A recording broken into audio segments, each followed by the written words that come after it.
श्री सच्चिदानंद समर्थ सद्गुरु साईनाथ महाराज की जय। गुरु मध्य स्थितं विश्वं विश्वमध्ये स्थितो गुरुः गुरुर्विश्वं न चान्योऽस्ति तस्मै श्री गुरवे नमः तस्मै श्री गुरवे नमः। सदा निम्बवृक्षस्य मूलाधिवास सुधास्राविणं तीक्तमप्यप्रियन्तं तरुं कल्पवृक्षाधिकं साधयन्तं नमामीश्वरं सद्गुरुं साईनाथं नमामीश्वरं सद्गुरुं साईनाथं నమామీశ్వరం సద్గురుం సాయినాథం। అందరికీ నమస్కారం అండి। మనం ఇంతకుముందు వీడియోస్లో బాబాగారి ప్రతిచర్య విశిష్టం అనే కోణంలో మనం బాబాగారిని అవగాహన చేసుకుంటూ ఉన్నాం, దర్శించుకుంటూ ఉన్నాం। ఇందులో భాగంగా ఇప్పటి వరకు మనం చేసుకున్న అంటే బాబాగారి ప్రతిచర్య విశిష్టం అని భాగం 1 నుంచి 6 వరకు కొన్ని బాబాగారి ప్రత్యేక చర్యల్ని, వాటిలో ఉన్న విశిష్టమైన అంతరార్థాన్ని మనం దర్శించుకున్నాం। అంటే ఇప్పటి వరకు మనం చెప్పుకున్నది ఏంటి అని అంటే, మొట్టమొదటి అధ్యాయంలో వచ్చే తిరగలతో గోధుమలు విసిరణ లీల, 4వ అధ్యాయంలో చాంద్ పటేల్ తప్పిపోయిన గుర్రాన్ని బాబాగారు తిరిగి లభింపచేసినటువంటి చర్య, తిరిగి 5వ అధ్యాయంలో ఒక బంజరు భూమిని బాబాగారు నందనవనంగా తీర్చిదిద్దినటువంటి చర్య, అందులో భాగంగా పచ్చి కుండలతో నీరు మోసిన చర్య, అలాగే కాల్చి పడవేసిన అగ్గిపుల్లల్ని బాబాగారు ఏరుకొని భద్రంగా తమ జోబులో ఉంచుకున్నారు। ఇది మనం పొరపాటుగా 7వ అధ్యాయం చెప్పుకున్నామండి, పొరపాటు అది 14వ అధ్యాయంగా చిన్న సవరణ చేసుకోండి। కాబట్టి ఈ చర్యలు మనం ఇప్పటి వరకు దర్శించుకున్నాం। ఇప్పుడు సచ్చరిత్రలో ఉండే మిగతా చర్యలని, అంటే తక్కిన అధ్యాయాల్లో ఉండే బాబాగారి చర్యల్ని, అందులో ఉన్న విశిష్టత ఏంటి అని మనం బాబాగారు స్ఫురించినంత మేరకు మనం చెప్పుకుంటాం। ఒకవేళ ఈ వీడియోతో జాయిన్ అయ్యేవాళ్ళు దయచేసి ఇదే ప్రతిచర్య విశిష్టం, బాబాగారి ప్రతిచర్య విశిష్టం అనే మొదటి భాగం నుంచి కూడా 6వ భాగం వరకు చూసి అక్కడి నుంచి దీన్ని మీరు కొనసాగించుకుంటే బాగుంటుందనేది నా మనవి। కాబట్టి ఇప్పుడు ఈరోజు మనం ఈ వీడియోలో దర్శించుకోబోయే బాబాగారి విశిష్ట చర్యలు ఏంటి 12వ అధ్యాయంలో చెప్తారు। బాబాగారికి భక్తులు చాలామంది పండ్లు, ఫలాలు, ఇతర తినుబండారాలు ఇటువంటి బాబాగారికి తీసుకొచ్చి ప్రేమగా సమర్పించుకునేవారు। బాబాగారు వాటిని తాకి కొంత భాగం ఆయన తీసుకున్న ఆ శేష భాగాన్ని భక్తులకి పంచేవారు అక్కడ। అలాగే కొన్ని పర్యాయాలు బాబాగారే అరటిపళ్ళు అమ్మడానికి వచ్చిన, ఇతర మామిడి పళ్ళు అమ్మడానికి వచ్చిన, జామ పళ్ళు అమ్మడానికి వచ్చిన అవి బాబాగారే స్వయంగా కొని అక్కడ ఉన్న భక్తులకి పంచేవారు। ఈ అరటిపళ్ళు బాబాగారు ఆయన కొని పంచేటప్పుడు ఏం చేసేవారంటే, అరటిపండు పై తొక్కని తాము స్వీకరించి అరటి పండుని భక్తులకు ఇచ్చేవారు। ఇది అక్కడ రాసినటువంటి వాక్యం। ఈ వాక్యంలో ఎంత విశిష్టత దాగి ఉంటుందంటే, ఇది బాబాగారి సద్గురు తత్వాన్ని మనకు తెలియజేస్తూ ఉంది ఈ విశిష్టమైన చర్య। అరటిపండు మనకు తెలిసిందే, లోపల పండు ఉంటుంది, బయట ఈ తొక్క ఉంటుంది। సాధారణంగా మనం తొక్కని పరవేస్తాం, పండును మనం స్వీకరిస్తాం। ఇక్కడ బాబాగారు ఏమంటున్నారు, తొక్కని ఆయన స్వీకరిస్తున్నారు, పండుని భక్తులకు ఇస్తున్నారు। తొక్కను ఆయన స్వీకరించాల్సిన అవసరం ఏంటి? మనకు పండిస్తే మనమే తొక్కను పడేస్తాం కదా, కాదు। అదే బాబాగారి ప్రతిచర్య విశిష్టం। అంటే ఎలాగైతే పండుకి పైన తొక్క ఉంటుందో అరటి పండుకి, వాస్తవానికి మన శరీరం ఇదొక ఉపాధి ఆత్మకి। కాబట్టి మన ఆత్మకి శరీరం ఉపాధి, ఆత్మ స్వయంగా ప్రకటన కాలేదు, ఆత్మ ప్రకటన అవ్వాలి అని అంటే దానికి ఒక శరీరం అవసరం। అలాగే అరటి పండు లోపల భాగం ఆత్మ అయితే ఆ బయట ఉండేటువంటి ఆ తపకే మన శరీరం. ఇక్కడ బాబా ఏం చెప్తున్నారు, అయ్యా నువ్వు శరీరం అనుకుంటూ ఉన్నావు, ఆ శరీర భావనని లేదా శరీరం నేనే అనే అజ్ఞానాన్ని నేను తొలగిస్తాను. అలా తొలగించడం ద్వారా నీవు ఆత్మని అని నీకు తెలియచేస్తాను. కాబట్టి అలా నీకు ఆత్మ సాక్షాత్కారం కలిగిస్తాను. అలా కలిగింపచేసే సద్గురువుని నేను అని బాబాగారు స్పష్టంగా అక్కడ మనకు సూచన ఇస్తున్నారు. దాన్ని మనం గ్రహించగలగాలి. కాబట్టి సద్గురువు ఏం చేస్తున్నారు, ఆయనకి మనకి మధ్యలో ఉండే ఈ అజ్ఞానం శరీర భావన అనే అడ్డుగోడని తొలగిస్తున్నారు. అది ఆయన అవతార కార్యం. అలాగే ఈ అరటిపండుకి ఈ తపక నేను తొలగిస్తానయ్యా అంటే, నన్ను కనుక నువ్వు ఆశ్రయిస్తే నీ మనసులో ఉండే మాలిన్యాన్ని, ఇతర విషయ వాసనల్ని అన్నిటినీ తొలగించి చివరికి నీ అజ్ఞానాన్ని తొలగించి నీకుగా నేను ఆత్మని అహం బ్రహ్మస్మి అని నువ్వు గ్రహించేంత వరకు నేను నిన్ను తీసుకెళ్తాను. అలా ఆత్మ సాక్షాత్కారాన్ని కలిగించే సద్గురువు నేను అని బాబా గారు ఇక్కడ తెలియజేస్తున్నారు. ఉదాహరణకి దాసగణ్ గారు 15వ అధ్యాయంలో మనకు వస్తుంది సచ్చరిత్రలో. ఆయన హరికథ చెప్పేవారు కదా. ఓ పర్యాయం ఆయన హరికథ చెప్పేందుకు వెళ్తున్నారు. సరే వస్తూ వస్తూ బాబాగారు వద్దకు వచ్చారు. ఆయన బాబాగారిని అనుమతి తీసుకున్నారు. బాబాగారు అనుమతి కావాలి కదా ఏ పని చేయాలన్నా షిరిడీలో. అలా బాబాగారి అనుమతి కోసం వచ్చారు. ఎలా వచ్చారంటే, మామూలుగా ఆయన ఆ పంచి కట్టుకున్నారు మహారాష్ట్రీయుల సంప్రదాయ విధంగా. పైన కోటు వేసుకున్నారు. మళ్ళీ ఆ కోటు మెడలో ఒక కండువ, తలకి పాగా, ఇవి పెట్టుకొని శుభ్రంగా శృంగారించుకొని వచ్చి బాబాగారి దగ్గరికి వచ్చి బాబాగారికి పాద నమస్కారం చేసుకుని, బాబా నేను ఇలా హరికథకు వెళ్తున్నాను అని అనుమతి కోరేందుకు వస్తే, మరి అంత చక్కగా శృంగారించుకున్నావు, వాహ్వా పెళ్లి కొడుకులాగా శృంగారించుకున్నావు, ఎక్కడికి వెళ్తున్నావు? వారికి తెలియదా? అంతర్యాన్ని కదా. నేను హరికథకు వెళ్తున్నాను బాబా. హరికథకు వెళ్తున్నావా? దానికోసం మనకు ఇవన్నీ అవసరమా? అంటే కోటు, కండువ, తలపాక అవసరమా? దానిని నా ముందే తీసి పడవేయి. అంతే బాబాగారు ఆజ్ఞ. ఆయన తీసి వేశారు. అప్పటి నుంచి ఆయన నాభిస్థానం నుంచి పైన ఎటువంటి వస్త్రం ధరించకుండా నారదుడిలాగా మెడలో ఒక మాల ధరించి ఆయన హరికథలు చెప్పసాగారు. అక్కడ కూడా బాబాగారు తెలియజేస్తుంది ఏంటి అని అంటే, నువ్వు వెళ్తున్నది హరికథకు నువ్వే అంటున్నావు. అంటే ఒక దైవ కార్యానికి వెళ్తున్నావు, అంటే భగవత్ స్మరణ చేసేందుకు వెళ్తున్నావు. ఆ కార్యం ద్వారా నీవు భగవంతుడికి దగ్గరయ్యే ప్రయత్నం నువ్వు చేస్తున్నావు, వచ్చిన వాళ్ళను కూడా అలా భగవంతుడి వైపుకి నడిపించే ప్రయత్నం చేస్తున్నావు. మంచిది. ఇటువంటి శుభకార్యాలలో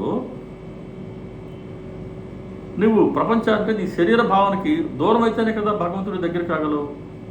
నువ్వు శరీరం కాదయ్యా, నువ్వు ఆత్మవని నేను చెప్తూ ఉంటే నువ్వు అటువంటి దైవ కార్యానికి వెళుతూ శరీర భావాన్ని, దేహాభిమానాన్ని విడిచిపెట్టుకునే ప్రయత్నం చేయాలి. కానీ ఆ శరీరమే ఆత్మకు తొడుగైతే మళ్ళీ శరీరం పైన ఇవన్నీ కోటు, కండువ, తలపాగా అవసరమా అని అక్కడ కూడా బాబా తెలియజేసింది ఇదే తత్వం.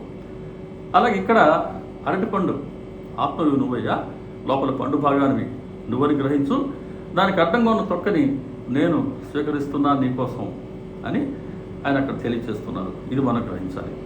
ఇదే అధ్యాయంలో మనం చెప్పుకున్నట్టుగా కొన్ని పర్యాలు బాబాగారికి అక్కడికి మామిడి పళ్ళు అమ్మడానికి ఎవరైనా వస్తే బాబాగారు బొట్టడు మామిడి పళ్ళు కొనేవారు.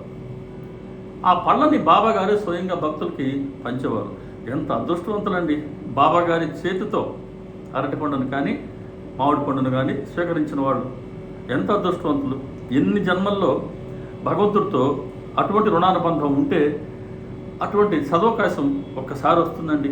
అది ఊహించుకుంటే ఒళ్ళు పొరచిస్తుందండి.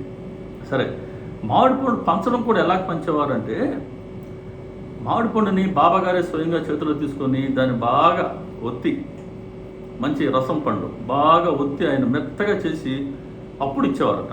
ఇంకా ఆ పండును కనుక రెండు పెదవుల మధ్య ఆ భక్తులు కనుక పెట్టుకుంటే అంతే, గిన్నెలో నుంచి ఒక్కసారిగా కడుపులోకి పోయినట్టుగా ఆ రసం అంతా ఒక్కసారిగా లోనికి వెళ్ళిపోయేదట.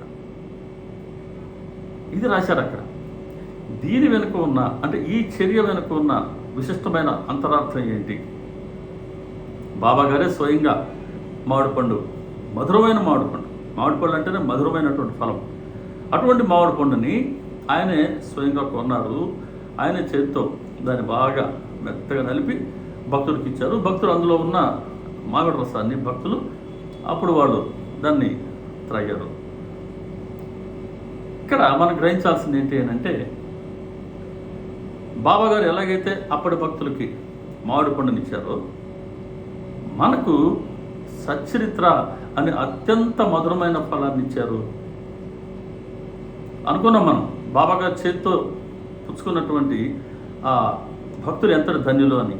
అటువంటి ధన్యతనే, అటువంటి భాగ్యాన్నే, అటువంటి అదృష్టాన్నే ప్రపంచం సృష్టి ఉన్నంత వరకు తమ భక్తులకు అనుగ్రహించాలని, వాస్తవానికి అనుగ్రహించడానికే వచ్చినటువంటి సద్గురు బాబాగారు. ఆయన మన కోసంగా ఎల్లప్పటికీ మనం ఈ మధురమైనటువంటి ఆత్మానంద రసాన్ని గురవాలాలి అనే లక్ష్యంతో సచ్చరిత్ర అనే మధుర ఫలాన్ని ఆయన మనందరికి ఇచ్చారండి.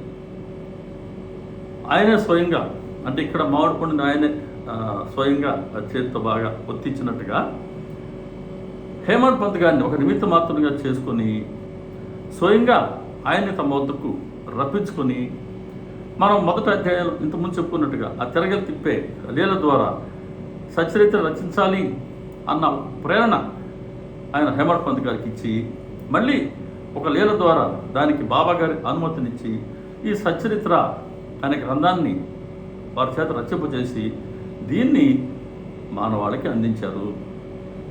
ఇప్పుడు ఈ మధురమైన ఫలాన్ని మనం భక్తి శ్రద్ధలు అనే ఈ 2 పెదవుల దగ్గర, ఆ 2 పెదవుల ద్వారా ఈ గ్రంథంలో ఉండేటువంటి ఆత్మానంద రసాన్ని తనివి తీర యథేచ్ఛగా గ్రోలుతూనే ఉండాలి. ఎప్పటి వరకు అంటే అజ్ఞానం నశించేంత వరకు. అది ఈ జన్మలో నశిస్తుందా తెలియదు, మన సాధన బట్టి, మనం సాధించుకోగలిగే గురు కృపను బట్టి ఉంటుంది. సరే, ఈ జీవితంలో, ఈ జన్మలో మనం పూర్తిగా మనం సఫలం కాలేకపోయినప్పటికీ, ఏ మేరకైతే మన సాధనతో మన ప్రాపంచికతను దూరం చేసుకుంటామో, తర్వాతి జన్మలో కూడా మళ్ళీ మన ఆధ్యాత్మిక ప్రయాణం ఈ స్టేటస్, ఇదే స్థితి నుంచి కొనసాగేలా బాబాగారు చేస్తారు. అలా భగవంతుడికి మనకు మధ్యలో ఉండే అడ్డంకులు, ఇటువంటి ఈ వాసనలనండి, అరిషడ్వర్గాలనండి, వీటిని ఏ మేరకైతే మనం తొలగించుకుంటామో, ఇది సద్గురువుకి చాలా ఇష్టం. ఇలా ఇంకా దగ్గరయ్యే ప్రయత్నం భగవంతుడికి మనం చేస్తూ వెళ్తే కనీసం మనిషిగానైనా పోతాము. వెంకట స్వామి గారు చెప్పినట్టు, మనిషిగా మళ్ళీ రావాలంటే ఏం చేయాలి స్వామి అని ఎవరో భక్తుడు అడిగితే, మనిషిగా పోతే మనిషిగా వస్తున్నాయా అన్నారు ఆయన. అంటే మనం మనిషిగా పోవాలంటే భగవంతుడికి దగ్గర కావాలి. దగ్గరే ప్రయత్నం త్రికరణ శుద్ధిగా చేస్తూ ఉండాలి. అంటే మనలో ఉండే నేను, నాది అనే రెంటిని ఏ మేరకైతే మనం తొలగించుకుంటామో, ఆ మేరకి సాధనలో భగవంతుడి దగ్గరగా, గురువు దగ్గరగా మనం అడుగులు వేస్తూ ఉంటాం. అలా ఈ అటువంటి సాధన మన చేత చేయించేందుకు, నిత్యము బాబాగారి స్మరణలో మనల్ని ఉంచేందుకు, మనం వారి స్మరణలో కనుక ఉంటే ఆయన రక్షణ కవచం మన చుట్టూ ఎల్లప్పుడూ ఉంటుంది. కాబట్టి అటువంటి వారి రక్షణలో మనం ఉండాలా, తద్వారా మనం శ్రేయస్సును పొందాలా అని అత్యంత ప్రేమతో, దయతో, కరుణతో బాబాగారు మనకిచ్చినటువంటి ఈ అత్యంత మధురమైనటువంటి మామిడి పండు మన సచ్చరిత్ర. దీన్ని భక్తి శ్రద్ధలు అనే 2 పెదవుల ద్వారా మనం ఇందులో ఉండే ఆత్మానంద రసాన్ని గ్రోలుతాం. అలా అటువంటి ఫలాన్ని మనకి ఇచ్చినటువంటి సద్గురు బాబాగారు సచ్చరిత్రని అంత భక్తిగా, శ్రద్ధగా మనం కూడా నిత్యం పారాయణ చేస్తూ, మననం చేసుకుంటూ, చింతన చేస్తూ, పరిశీలించుకుంటూ, అధ్యయనం చేసుకుంటూ, ఆచరిస్తూ బాబాగారికి దగ్గరవుదాం అనే ఈ విషయాన్ని మనం ఈ బాబాగారి చర్య ద్వారా గ్రహించాలి. ఇంకా తర్వాత మనం 18, 19 అధ్యాయాలకు వెళ్తే, అంటే ఇక్కడ చర్య 19 అధ్యాయంలో వస్తుంది. బాబాగారికి ఆ రోజు హారతిస్తూ జోగు హారతి అయిన పిమ్మట బాబాగారి దోశ నిండా కలకండ పటిక బెల్లం ఉంచారు.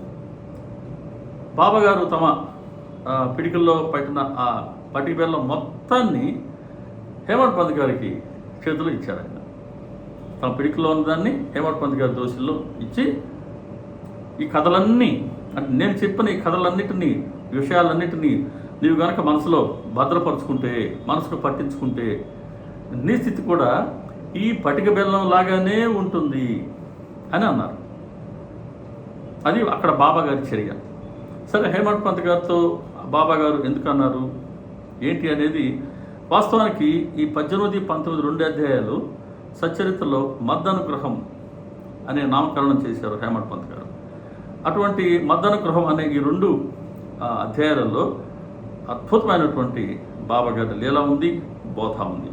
కాకుంటే మనం ఇప్పుడు బాబాగారిని దర్శించుకుంటున్న కోణం ఏంటి అని అంటే బాబాగారి ప్రతి చర్య విశిష్టం అని కదా. కాబట్టి ఈ అధ్యాయాన్ని మనం ఇంకొకసారి మనం బాబాగారి ప్రతి లీల విలక్షణం అనే కోణంలో దర్శించుకున్నప్పుడు ఈ 2 అధ్యాయాలు మనం కూలంకషంగా దర్శించుకుందాం బాబాగారు మంచి ప్రయాణించినప్పుడు. ప్రస్తుతానికి ఈ బాబాగారి చర్య ద్వారా వారి సద్గురు తత్వాన్ని మనం దర్శించుకునే ప్రయత్నం చేస్తున్నాం. కాబట్టి ఈ చర్యకు ముందు జరిగినటువంటి కథని కాస్త టూకీగా ప్రస్తావించుకుందాం. హేమంత్ పంత్ గారు బాబాగారి వద్ద ఉన్నారు. బాబాగారికి ఆయన చరణ సేవ చేస్తూ బాబాగారి నామాన్ని స్మరించుకుంటూ ఉన్నారు. అప్పట్లో షిరిడీకి సాఠే అనే ఒక భక్తుడు వచ్చున్నాడు. ఆయన వ్యాపారం చేశారు, వ్యాపారంలో బాగా నష్టపోయారు, బాగా మనసుకి కష్టం కలిగింది. ఇక ఆ ప్రపంచకి దూరంగా ఉండాలని మనశ్శాంతిని కోల్పోయాడు. తిరిగి ఆ మనశ్శాంతిని ఎక్కడ పొందాలా అని ఆయన విచారించుకుంటే షిరిడి బాటే చూపించారు ఎవరో మిత్రులు.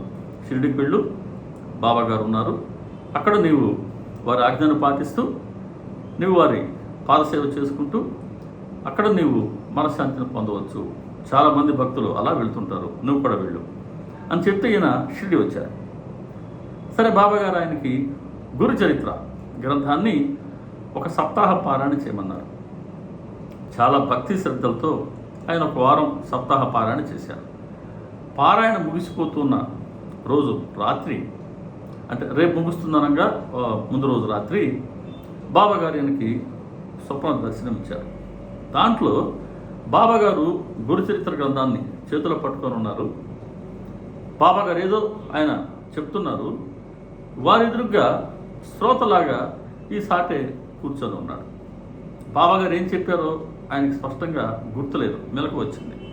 ఎంత ఆలోచించుకున్నా బాబాగారు చెప్పిన మాట ఏంటో గుర్తు రాలేదు. కానీ బాబాగారు ఏం చెప్తున్నారు తను వింటున్నాడు శ్రద్ధగా. దీనికి అర్థమేంటి అని కాకాసాహెబ్ దీక్షిత్ గారి సహాయం తీసుకున్నారు. ఆయన కాకాసాహెబ్ దీక్షిత్ సత్శిష్యుడు బాబాగారికి. అయ్యా, ఇలా స్వప్నం వచ్చింది, బాబాగారు నాకు ఎటువంటి ఆదేశాన్ని ఇస్తున్నారు, పారాయణ ఇక నేను చేసింది సరిపోతుందా లేక మరొకసారి పారాయణ చేయాలన్నా వీళ్ళు దయచేసి కనుక్కోండి అని అన్నారు. దీక్షిత్ గారు వచ్చి బాబాగారికి మనవి చేశారు. బాబా, సాటే మంచి భక్తుడు, సాత్వికుడు, మీ ఆజ్ఞానుసారం గురు చరిత్ర గ్రంథాన్ని ఆయన వారం సప్తాహ పారాయణ చేశారండి. మీరు ఇలా ఒక దృష్టాంతం ఇచ్చారు, మీ ఆజ్ఞ ఏంటి బాబా, మీరే స్వయంగా తెలియచేయండి. చేసిన పారాయణ సరిపోతుందా లేక మరొక మారు పారాయణ చేయమంటారా అని దీక్షిత్ అడుగుతున్నాడు. సరే, బాబాగారు మరొకసారి పారాయణ చేయమన్నారు ఆయన్ని. చెప్తున్నప్పుడు దీక్షిత్ గారు బాబాగారి మధ్యలో ఈ దీని గురించి చర్చ జరుగుతున్నప్పుడు హేమంత్ పంత్ గారు బాబాగారికి పాదసేవ చేస్తూ బాబాగారిని స్మరించుకుంటూ ఉన్నారు. ఒక్కసారి హేమంత్ పంత్ గారికి మనసులో ఒక ఆలోచన వచ్చింది. చూడు, సాటే ఒక్క పారాయణే చేశాడు, అంటే ఒక్క వారమే సప్తాహ పారాయణ చేయగానే బాబాగారు ఆయనకి దర్శనం ఇచ్చారు, ఉపదేశం ఇచ్చారు. మరి నేను షిరిడికి వచ్చి 7 సంవత్సరాలు అయింది, మరి 7 ఏళ్ళ నుంచి నేను ఇక్కడ పారాయణ చేస్తూనే ఉన్నాను కదా. అలాగే ఇప్పటికీ మొత్తం 40 ఏళ్ల నుంచి నేను గురుచరిత్ర పారాయణ చేస్తూ ఉంటే నాకు ఎప్పుడు బాబాగారు దర్శనం ఇస్తారు, నాకు ఎప్పుడు ఎటువంటి ఉపదేశాన్ని ఇస్తారు, వారి అనుగ్రహం నాకు ఎప్పుడు కలుగుతుంది అని నేను ఒక చకోర పక్షి కానీ వెన్నెల కోసం ఎదురు చూసినట్టుగా, ఒక చేతక పక్షి కానీ వర్షధార కోసం ఎదురు చూస్తున్నట్టుగా నేను ఎదురు చూస్తూ ఉంటే నాకైతే ఎటువంటి దృష్టాంతాన్ని ఇవ్వలేదు, ఎటువంటి ఉపదేశాన్ని ఇవ్వలేదు. మరి ఒకరికేమో ఒక్క పారాయణ చేస్తేనే అటువంటి అనుగ్రహాన్ని ఇస్తారా? షిరిడీకి వచ్చినప్పటి నుంచి నేను 7 ఏళ్ళ నుంచి పారాయణ చేస్తున్నానే, మొత్తానికి 40 ఏళ్ళ నుంచి నేను పారాయణ చేస్తున్నానే, నాకు మరి బాబాగారు ఎప్పుడు అటువంటి అనుగ్రహాన్ని ఇచ్చి నాకు వారు ఉపదేశాన్ని ఇస్తారు అని మనసులో ఒక్కసారి ఆలోచన కలిగింది. బాబాగారు అంతర్యామి, సర్వాంతర్యామి. వెంటనే హేమంత్ పంతులు లేపి, నువ్వు శ్యామ దగ్గరికి వెళ్ళు, శ్యామాని దక్షిణుడికి తీసుకురా, అలాగే నువ్వు అతనితో కలిసి కూర్చుని కాసేపు మాట్లాడుకొని ఇద్దరు రండి, వెళ్ళు అన్నారు. సరే, బాబాగారు ఆజ్ఞాపించినాక ఇక ఎవరు అక్కడ ఉండడానికి లేదు కదా. పైపెచ్చు అది మధ్యాహ్నం హారతి సమయం. అప్పుడు బాబాగారు శ్యామ దగ్గరికి వెళ్ళమంటున్నారు. సరే, బాబాగారు ఆజ్ఞని శిరస వహిస్తూ ఈయన హేమంత్ పంత్ గారు శ్యామ దగ్గరికి వెళ్ళడం జరిగింది. శ్యామ స్నానం చేశారు, ఆయన పంచి కట్టుకుంటున్నారు, వచ్చి కూర్చున్నారు. అయ్యా ఏంటి ఇలా వచ్చారు? ఆయన హారతి సమయం అప్పుడు అందరం మసీద్కి వెళ్తాము, కానీ మీరు ఈ సమయంలో మసీదు నుండి వస్తున్నారేంటి, మనసులో ఏదో ఆందోళన పడుతున్నారే అని కూడా ఆయన అనడం జరుగుతుంది. అయ్యా లేదు, నేను బాబాగారి పాదసేవ చేస్తున్నా, హఠాత్తుగా బాబాగారికి మీరు గుర్తుకొచ్చారు, నన్ను వెంటనే మీ దగ్గరికి పంపారు, ఇదిగోనండి బాబాగారు దక్షిణ అడిగారు. అడగానే ఆ 15 రూపాయలు అనుకుంటారు. ఆ 15 రూపాయలు, ఇదిగో 15 రూపాయలు అడిగారు దక్షిణ, నా దగ్గర రూపాయలు ఉండమని బాబాగారు తెలీదా? సరే, వారికి నా 15 నమస్కారాలు ఇస్తున్నాను, ఇదే నేను వారు సమర్పిస్తున్న దక్షిణ. సరే, హేమంత్ పంత్ గారు కూడా సరేనండి, మీరు ఇచ్చిన దక్షిణ నేను కొంగున మూట కట్టుకున్నా, ఇప్పుడు మీతో కూర్చుని బాబాగారు కాసేపు మాట్లాడి రమ్మన్నారు, కాబట్టి నాకు ఏదన్నా బాబాగారి విషయాలు చెప్పి బాబాగారి పావన యశస్సులో నన్ను ముంచి నన్ను తరింపచేసేటట్టుగా బాబాగారి విషయాలు ఏమన్నా చెప్పండి అంటే, కూర్చొని మాట్లాడుకొని రమ్మన్నారు అని అంటే ఏదో పిచ్చాపాటి కాకుండా ఆ మాట్లాడుకునేది ఏదో బాబాగారి విషయాన్నే మాట్లాడుకుందాం, వారి పావన యశోగంగలో మనం మునుగుదాం అని హేమంత్ పంత్ గారు శ్యామకి చెప్పడం మనందరూ గ్రహించాలి. సాధారణంగా పిచ్చాపాటి మాట్లాడుకుంటూ ఉంటాం, షిరిడీకి వెళ్ళి కూడా అలా కాకుండా సాధ్యమైన మేర మాట్లాడుకుంటే బాబాగారి గురించే మాట్లాడుకుంటూ, ఏదైనా చూసినా బాబాగారి గురించే చూస్తూ, అలా మన ఇంద్రియాలు ఇష్టంగా చేసే పనులన్నింటినీ ఇతర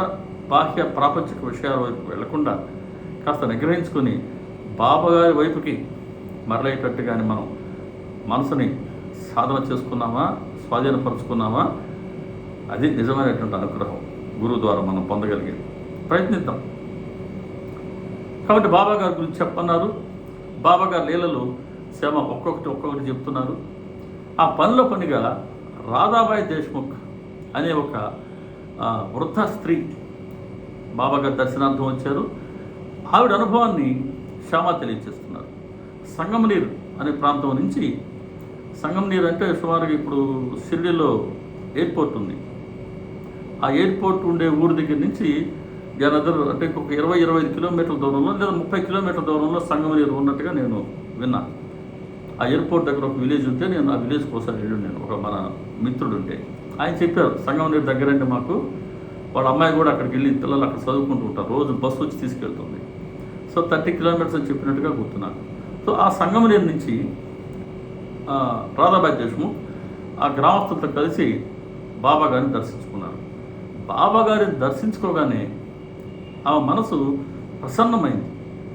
బాబాగారిలో ఆమె నిజమైనటువంటి సద్గురువుని దర్శించుకున్నారు. వెంటనే ఒక దృఢమైన నిశ్చయం తీసుకున్నారు. ఏంటి అని అంటే, ఇదిగో ఇటువంటి సద్గురువు దగ్గర ఏదైనా ఒక మంత్రోపదేశాన్ని తీసుకుందాం, వారిని మనం ప్రార్థించి ఈ మంత్రాన్ని కనుక మనం అనుష్ఠానం చేసుకుంటే మంచి ఫలితాన్ని పొందవచ్చు అని బాబాగారి దగ్గర మంత్రోపదేశం తీసుకుని వెళ్ళాలి తిరిగి ఊరికి ఎప్పటికైనా, లేదా అసలు ఇక్కడ శరీరాన్ని మనం విడిచిపెట్టినా మంచిదే అని ఒక దృఢమైన నిశ్చయం, ఒక ఆధ్యాత్మిక లక్ష్యంతో ఆమె నిర్ణయించుకున్నారు. అలా నిర్ణయించుకొని 3 రోజుల పాటు, అంటే అప్పటి వరకు అన్నపానీయాలు వదిలేయాలి అనుకున్నారు. అన్నపానీయాలు త్యజించారు. 3 రోజులు ఆమె ఆ తపస్సు చేస్తూ ఉన్నారు. తపస్సు అనే మాట వాడతారు ఇక్కడ హేమంత్ పంత్ గారు. తపస్సు ఒక ఆధ్యాత్మిక లక్ష్యం వైపే మనసును ఉంచటం, ఆ ఆధ్యాత్మిక లక్ష్యాన్ని సాధించుకునే దిశగా తన శరీరాన్ని మనసుని శ్రమింప చేసుకోవడం తపస్సు. అలా 3 రోజులు గడిచాయి. 60 ఏళ్ల స్త్రీ. మరి ఊహించుకోండి, అన్నపానీయాలు మానివేసి ఉంటే ఎంత బలహీనపడతారో. ఇది శ్యామ చూసి వెళ్ళి శ్యామ బాబా గారిని అడగటం, బాబా ఇలా ఆమె ఉపదేశం కోసమని షిరిడికి వస్తే, బాబాగారి దగ్గరికి వస్తే, బాబాగారు ఉపదేశం ఇవ్వకపోగా ఆమెని మృత్యుకు అప్పచెప్పారంటారు. ఒకవేళ జరగడానికి ఏదన్నా జరిగితే ఆ అపవాదు నీకెందుకయ్యా, పిలిచి నీవే ఆవిడకి ఏదన్నా చెప్పరాదు అని శ్యామకి బాగా చనువు ఎక్కువ కదా బాబాగారు వద్ద. శ్యామ అడిగారు. సరే, బాబాగారు శ్యామ పట్ల చాలా ప్రేమ, చాలా ప్రేమ. 27 అధ్యాయాలు చెప్తారు. శ్యామకు బాబాగారిపై భక్తి, అందుకని బాబాగారికి శ్యామపై ప్రేమ. శ్యామకు బాబాగారిపై ప్రేమ, అందుకని బాబాకు శ్యామపై దయ. శ్యామ వెర్రివాడే అయినా అతనిపై నాకు మమకారం అని బాబాగారు చెప్తారు 27 అధ్యాయాలు. చాలా బాగుంటుంది ఆ శ్యామ క్యారెక్టర్ కూడా. అటువంటి శ్యామ చొరవ కాబట్టి శ్యామ అడిగాడు, నువ్వే పిలువు బాబా.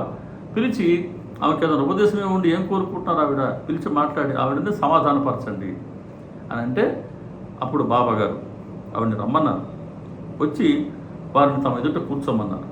కూర్చున్న తర్వాత అక్కడ ఉన్నటువంటి బాబాగారి వచనాలు అద్భుతంగా ఉంటాయి, అత్యంత మధురం. అమ్మా, నీవు నా తల్లివి, నేను నిజంగా నీ బిడ్డనమ్మా. ఎందుకిలా అన్నపానీయాలు మానివేసి నీ ప్రాణాల మీదకు తెచ్చుకుంటావు? నేను రెట్టులు అడుక్కొని తిని పొట్ట నింపుతున్న ఫకీర్నమ్మా, నా మీద నువ్వు కాస్త దయ చూపించు.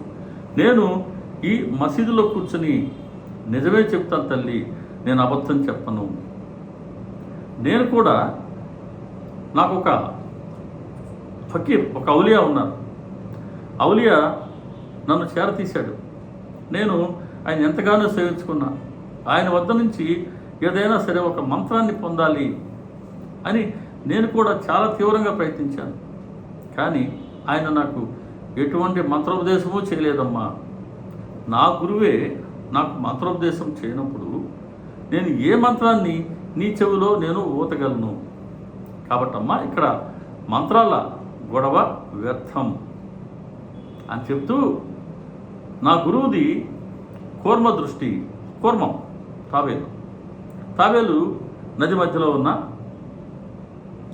పిల్లలు తీరంలో ఉంటాయి.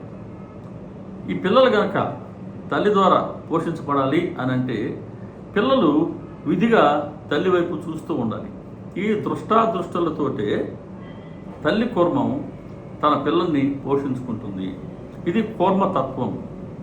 అలాగే నా గురువు నన్ను చాలా ప్రేమగా దగ్గర తీసుకున్నాడు. చిన్నవాడినైన నన్ను పెద్దవాడిగా చేశాడు. నేను నా గురువుని ధ్యానిస్తూ ఉండేవాడిని. రోజల్లా నా గురువు ముఖాన్నే అవలోకించేవాడిని. నాకు వేరే రూపాన్ని చూడటం నాకు తెలియదు. ప్రతి మాట అద్భుతంగా ఉంటాయి.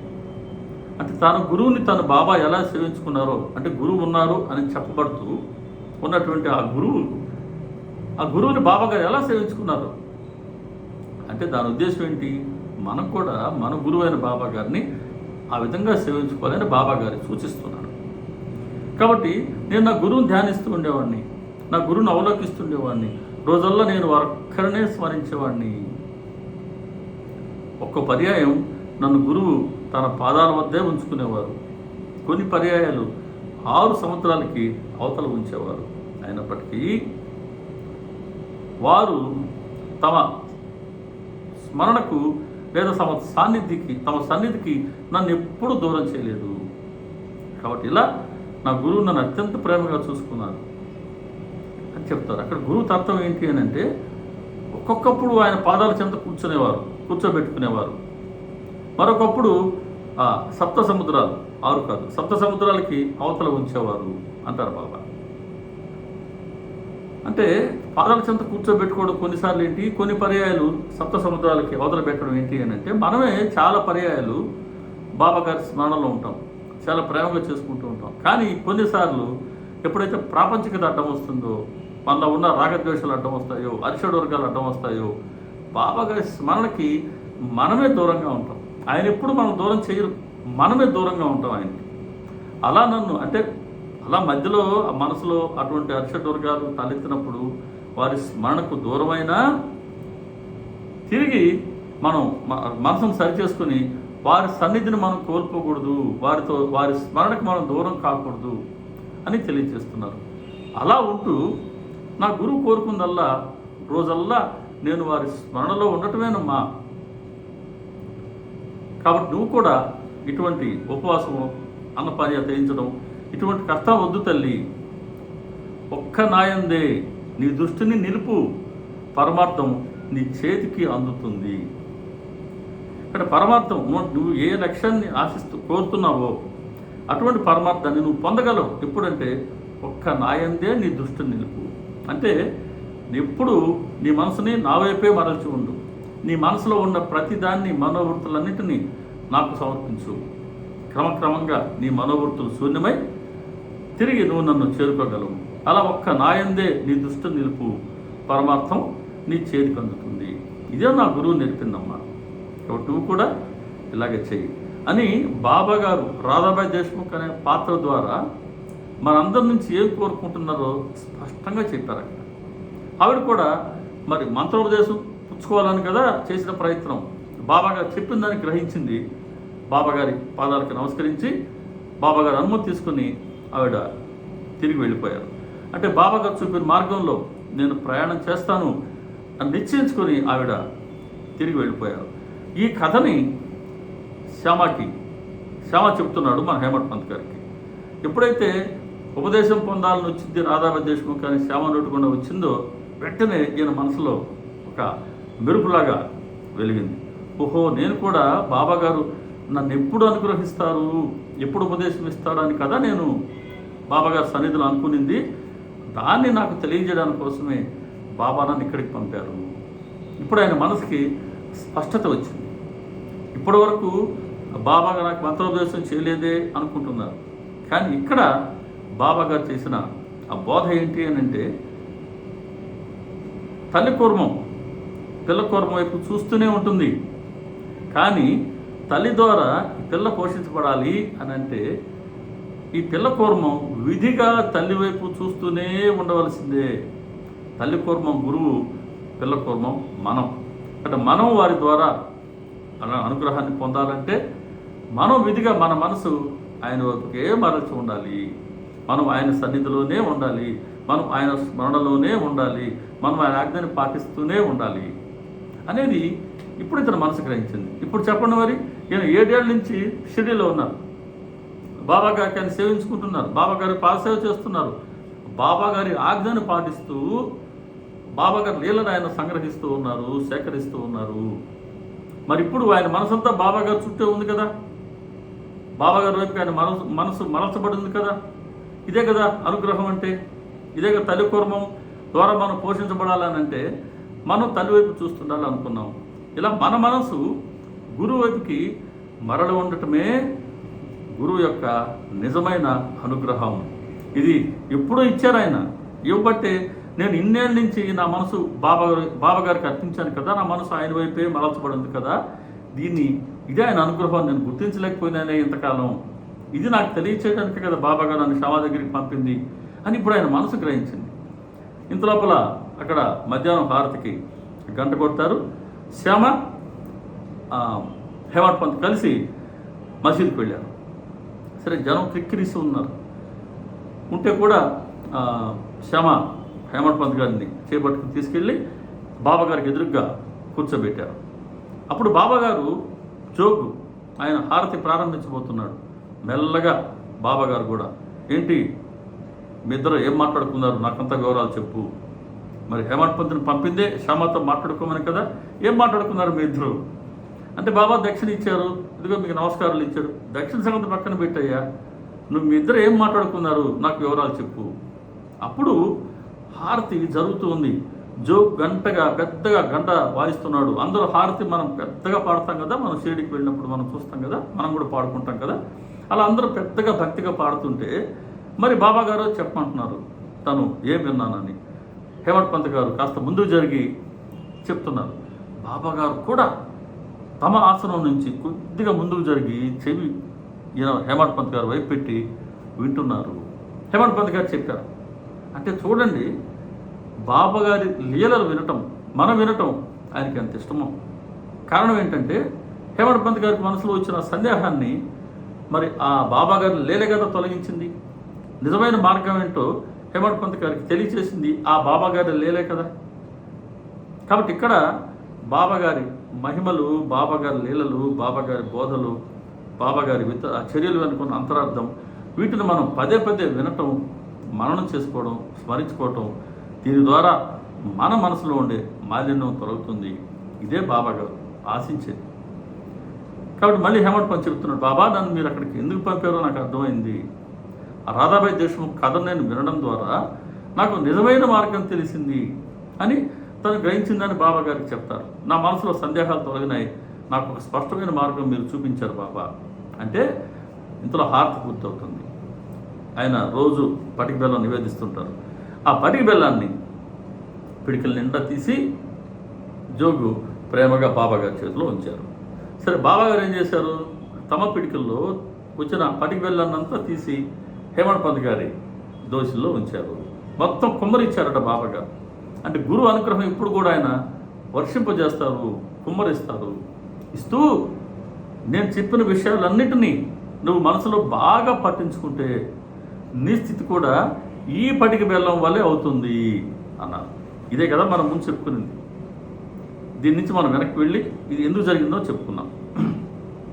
మరి ఇక్కడ బాబా గారు ఈ చర్య వెనకున్న విశిష్టత ఏంటి అని అంటే, రెండు అంశాలు. ఇక్కడ పటిక బెల్లం మధురంగా ఉంటుంది కాబట్టి నీ స్థితి కూడా ఈ పటిక బెల్లం వల్లే, అంటే నీ ఆధ్యాత్మిక స్థితి కూడా, నీ మానసిక స్థితి కూడా ఈ పటిక బెల్లం వల్లే మధురంగా ఉంటుంది. ఎప్పుడు నేను చెప్పిన విషయాలన్నింటినీ నీ మనసుకు పట్టించుకుంటే. సచ్చరిత్రలో మనకు కూడా ఆయన చెప్పిన విషయాలన్నీ ఏవైతే మనం చేయాల్సిన పనులు చెప్పారు, మనం చేయకూడని పనులు చెప్పారు. చేయవలసిన పనులు డూస్ అనుకుంటే, చేయకూడని పనులు డోనాట్స్ కదా. సో ఈ డూసు డోనాట్స్ రెండింటిని మనం మనసుకి బాగా పట్టించుకొని ఆ విధంగా కనుక మనం కానీ ప్రవర్తిస్తే, ఆ విధంగా మనం ఆజ్ఞను పాటిస్తూ జీవిస్తే మన మానసిక స్థితి కూడా, మన ఆధ్యాత్మిక ప్రయాణం కూడా ఈ పటిక బెల్లం వల్లే మధురంగా ఉంటుంది అన్నది ఒక కోణం. రెండో కోణం ఏంటి అని అంటే, ఇప్పుడు ఆయనకి బాబా గారికి పటిక బెల్లం సపోజ్ 1 కేజీ సమర్పణ చేస్తుంటారు అనుకుందాం. ఆ కేజీ అంతా బాబా గారి చేతిలోకి పోలా. ఆ కేజీలో నుంచి బాపుసాబ్ జోగ్ ఆయన 2 చేతులు తీసుకుని బాబా గారికి చేతుల్లో ఇచ్చారు. అంటే ఆ 1 కేజీలో ఉండేటువంటి కొన్ని గ్రాములు మాత్రమే బాబా గారి చేతికి అందాయి, బాబా గారిని చేరుకున్నాయి. చెప్తున్నారు బాబా, నీ స్థితి కూడా నేను చెప్పిన విషయాలన్నీ మనసుకు బాగా పట్టించుకొని నువ్వు కనుక వాటిని ఆచరిస్తే నీ స్థితి కూడా ఈ పటిక బెల్లం వలె అవుతుంది, నీకు శుభం కలుగుతుంది అన్నారు. అంటే ఈ పటిక బెల్లం అని అంటే చాలామంది అంటే ఆ నివేదించబడిన కేజీలో కొన్ని గ్రాములే కదా బాబా గారి చేతికి వచ్చింది. అలాగా ఎంతోమంది మన బాబా గారిని చేరుకోవాలని మనం ప్రయత్నం చేస్తున్నప్పటికీ నిజమైన శరణాగతి తన్ మన్ ధన్ వాక్కుతో సహా శరీరాన్ని, మనసుని, మన సర్వస్వాన్ని వాక్కుతో సహా గురువుకి సమర్పిస్తూ ఆ విధంగా కనుక మనం సేవ చేస్తూ మన సేవ ఫలించింది అని గురువు అనుకున్నప్పుడు ఆయన అనుగ్రహంతో, ఆయన కృపతో మాత్రమే మనం ఆయన్ని చేరుకోగలము. కాబట్టి అలా నువ్వు శరణాగతి భావంతో నీ ప్రయత్నం నువ్వు చేస్తూ ఉండు, నన్ను నువ్వు అర్చించుకుంటూ ఉండు, నువ్వు ఆ స్మరణలో ఉండు. ఇదిగో అప్పుడు ఎలాగైతే ఈ పటిక బెల్లంలోని ఈ భాగం నన్ను చేరుకునిందో, నీవు కూడా నిన్ను నీవు నాకు సమర్పించుకున్నప్పుడు పరిపూర్ణ శరణాగతి భావంతో నీవు కూడా నన్ను ఇలా చేరుకోగలవు. కాబట్టి గురువు మన నుంచి ఆశిస్తున్నది ఒక నిజమైనటువంటి శరణాగతి. అటువంటి మధురమైన ఆధ్యాత్మిక స్థితిని మనం పొందాలని అంటే గురువుకి శరణాగతి పొందడం ద్వారా మాత్రమే గురువు చెప్పినట్టుగా మన దృష్టంతా ఆయన మీదే ఉంచుతూ మన మనోవృత్తులన్నీ బాబా గారికి సమర్పిస్తూ ఆయన ఆజ్ఞానుసారం కనుక మనం జీవిస్తే అది ఒక రోజుకి మనం ఆయన్ని చేరుకోగలం అని అక్కడ కూడా బాబా గారి సద్గురు తత్వాన్ని మనకు ఈ విశిష్టమైన చర్య తెలియచేస్తుంది. మరిన్ని విషయాలు మనం తర్వాత వీడియోలో దర్శించుకుందాం. శ్రీ సచ్చిదానంద సమర్థ సద్గురు సాయినాథ్ మహారాజుకి జై.